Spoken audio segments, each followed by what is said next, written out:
and keep so that if they do bark, it's not gonna be heard from very far away. And that's what's in our bottom picture here, the lean-to area? No, that's just I put that up just to try to knock down the barking. I didn't want to get too carried away with it until I came in for this. Obviously, if I'm not approved, I gotta get rid of the dogs. Really no point in me spending the money to build it on there. That is where you're gonna go with Yeah, it's same location, yep. What kind of time frame do you think you would need to? It would probably be by spring. I would have to have, because the ground's pretty frozen now, it's kind of rough to, don't want to build it just like a pole barn, so I have to dig for the post and all that. It would probably be at least spring before it's completed. I can add on, like he said, the top of it is still open. I can still cover that up. That'll probably help quite a lot until then, so that's pretty easy to do. I can do right away. What kind of soundproof product are you going to use? Probably a 2-inch styrofoam insulation.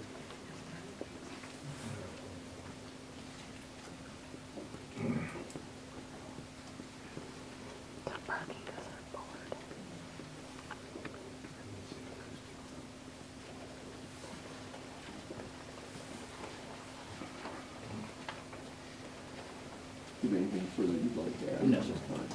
Okay. If not, I'd like to kind of turn this into the board now for the sake of some deliberation. And I think particularly the finding that to me appears to be most at issue here is number 3.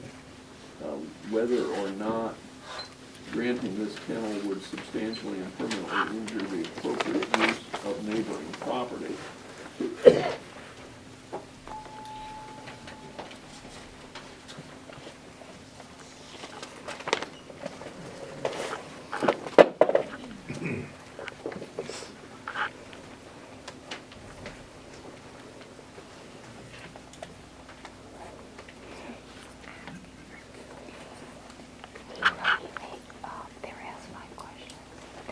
It certainly appears that the neighbors' concern that was identified have to do with the noise, particularly the presence of the dog.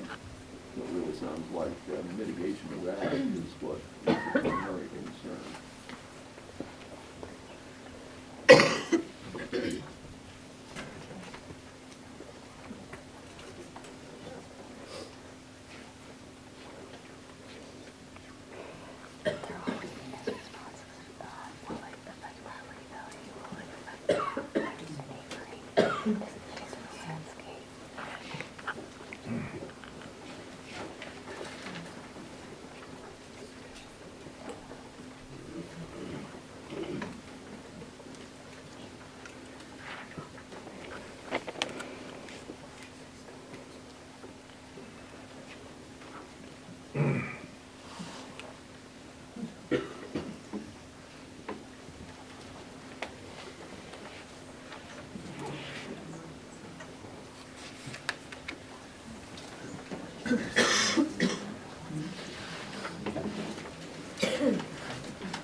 A motion from any board member pertaining to this special exception.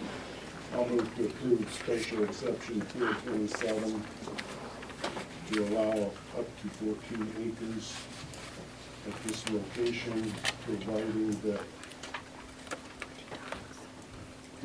14 dogs at this location, providing that in 6 months, the addition is enclosed and insulated to help contain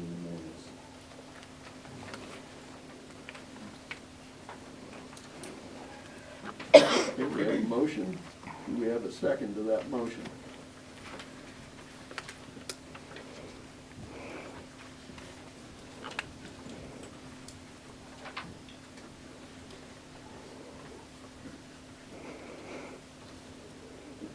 I'd second it, based on contingent on that this be up for a one-year review before the board, and also that this would be non-transferable to any future owners.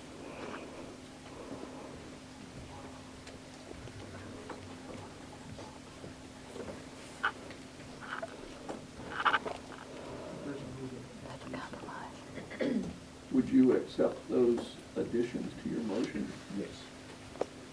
Okay. So we've got a motion made and seconded, so for the sake of discussion, how can that be done to provide for a review on a special exception? Can that be done in the manner in which it's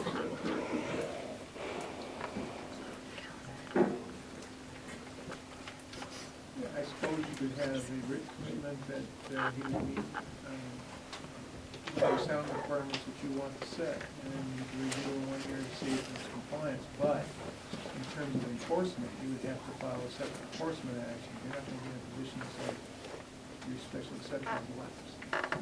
What you would be saying is it's not in compliance. But it's permitted use.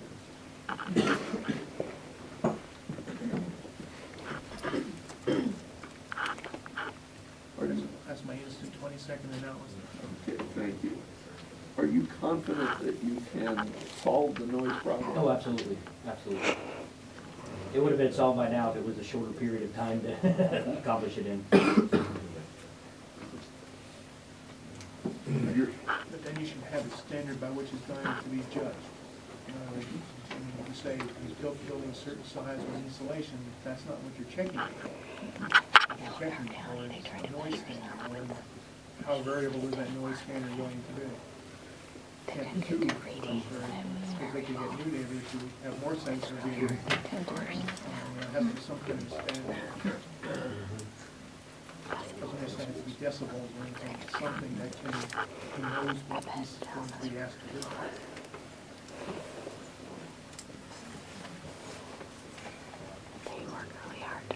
Sam, since you made the motion. The structure will be completely enclosed with insulation, and the insulation's not. I mean, at the very least, you could say that, it's insulation adequate to control the excess noise, and at least that is a standard. It's not a very good standard, it's better than no standard. A minimum of 2 inch styrofoam. So then they won't be able to breathe. No No air in there. 2 inch styrofoam or the equivalent. 2 inch you mentioned? Yes, sir. Yes, sir. And again, the run exercise area will be inside this building. Well, actually, the exercise area, I have 4 acres, it's fenced that I, for training, and they go out pretty consistently. But then that's open. That's open for parking. It's open. You discuss housing when they're left unattended. All 14, would they be outside unattended? No, 12 would be outside. Two of them that I have to do with my house dogs because of the number of dogs. There would be no more than 12 of them ever outside, and they would be unattended evenings during the day while we're gone, not nighttime and during the day while we're gone. Most of the evenings somebody's out there. comes outside with them.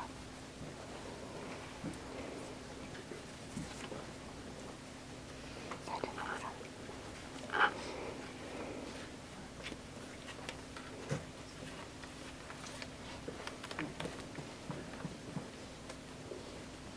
But when you're gone, the dogs would be inside the building? Correct, yes. Okay, so they would only be in the exercise area? If I, when you're with yes, them. yes. You can make them reapply after 1 year. In other words, you could just say it lapses after 1 year. I think having a review hearing and then taking it away is not something you can do. So it could be granted for at the end of 1 year? In other words, you can grant a special exception for a designated period of time. Obviously, he would have to reapply essentially in order for that to happen. But you have to remember, new ordinances come into effect. And so he would be applying under the new standards, not the old. I'd be more inclined to accept that for the simple fact that barking dogs in kennels is one of the biggest, junk, trash, and debris, barking dogs is one of the biggest problems that we have in the Old County here. And it's, you know, we want to do any and everything that we can to keep that to a minimum so that everybody has the possibility to enjoy the peace and serenity that they deserve. Based on whatever it is saying here, if you wanted to come back, I guess if I would have known